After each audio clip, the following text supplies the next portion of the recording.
कौन तू न बेरा तू अकेल कैलू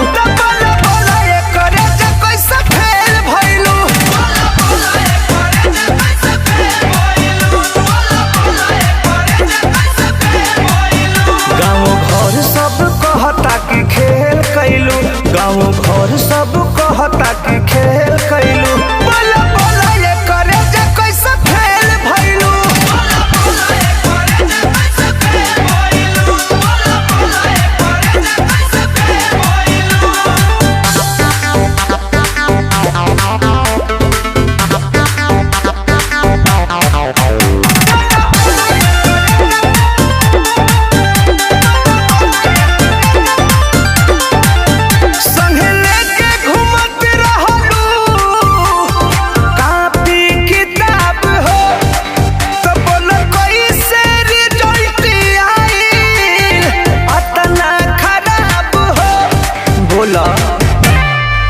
मिले हमसे ना आइलू हो, बहाना तू बनैलू हो।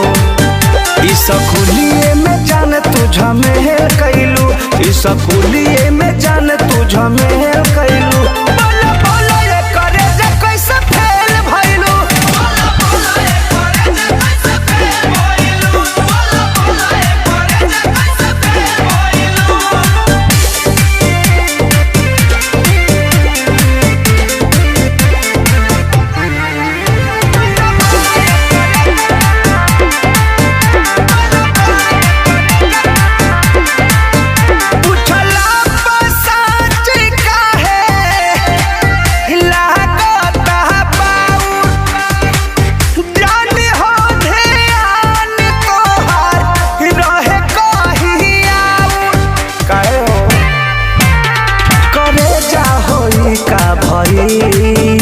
इज्जत हमरो नसा गई, रोज रवि पर मध्य से तू मेल कैलू, रोज रवि जितेंद्र से मेल कैलू।